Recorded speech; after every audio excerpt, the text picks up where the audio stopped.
नमस्कार. आज आपण बघणार आहोत संवेदी पद्धतीचा हा पातळ पोह्याचा चिवडा. हे पातळ पोहे आहेत आणि हे दिवाळीच्या वेळेला हे दुकानामध्ये मिळतात. तर हे पोहे मी भाजले नाही आहेत, उन्हात सुकवून घेतलेत. हे बघा, पूर्ण उन्हात चांगले सुकलेले आहेत, त्यामुळे मी भाजून घेतले नाहीत. तुमच्याकडे जर ऊन येत नसेल तर तुम्हाला पोहे भाजून घ्यावे लागतील. हे पोहे घेतलेत अर्धा किलो. त्यासाठी मी अर्धा वाटी ही भाजलेली चण्याची डाळ घेतली आहे, शेंगदाणे, मिरची, काजू घेतलेत, खोबऱ्याचे काप, ही बडीशेप, तीळ घेतलेत आणि हे पिठी साखर घेतली आहे टाकण्यासाठी. आणि हे मी 125 ग्रॅम तेल घेतलेलं आहे. तेल जर जास्त झालं तर आपला चिवडा तेलकट होतो. कढीपत्ता घेतला आहे, थोडंसं हिंग, चवीनुसार मीठ आणि इकडे आपल्याला मोहरी, हळद आणि धने पावडर. आणि आता आपण गॅसवर बघूया, डायरेक्ट सुरुवात करूया. घ्यायचं आपला अर्धा किलोचा जरी असला तरी आपल्याला चिवडा खालीवर करायला लागतो व्यवस्थित. त्यासाठी हे टोप मोठं घेतलेलं आहे. आता आपण टोप थोडंसं गरम होऊन तेल टाकते.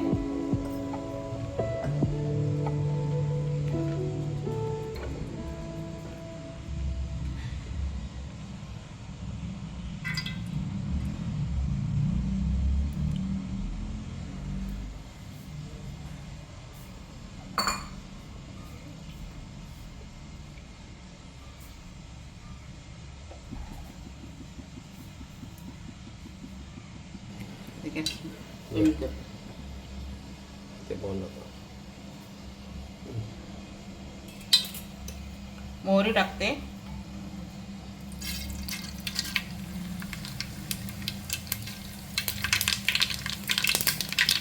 त्यानंतर मिरची,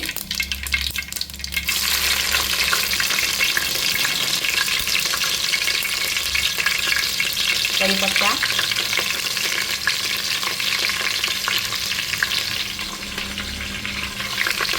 शेंगदाणे टाकते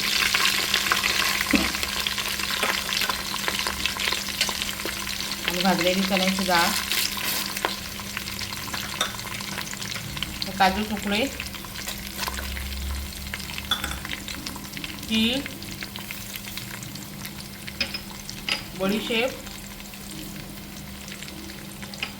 हळद टाकते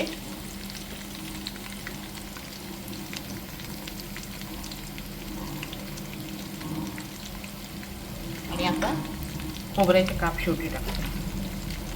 हे सगळं मंद गॅसवर तळून घ्यायचं. तळून घेते.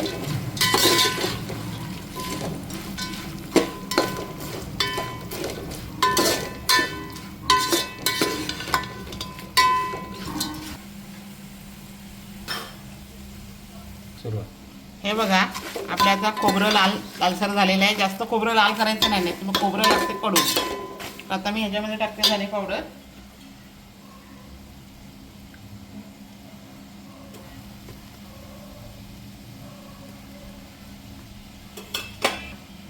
मीठ, हिंग टाकते,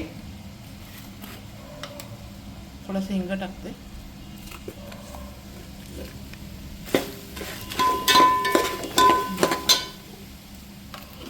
मीठ,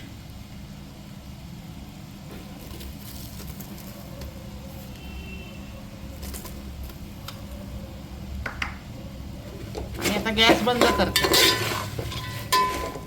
गॅस बंद करायचा आहे आणि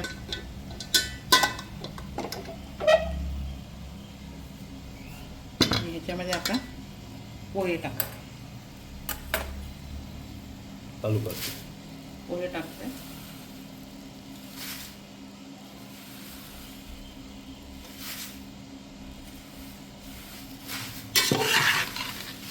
थोडे थोडे टाकून खालीवर करायचं.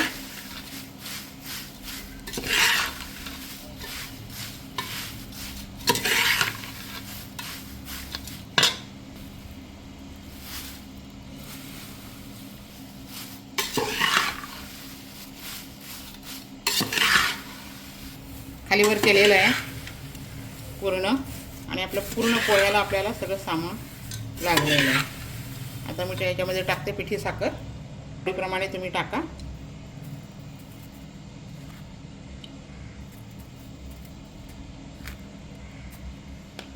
आणि आता हे मिक्स करते आणि गॅसवर 2-4 मिनिटं ठेवावं लागतं.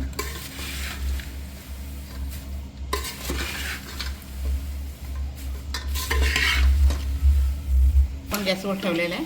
आता तुम्हाला दाखवते.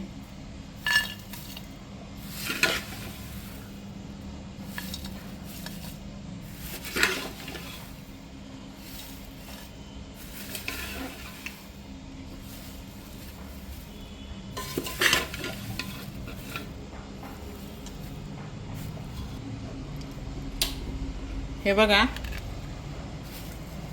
बघा आपला चिवडा कसा झालाय. आवाज येतो.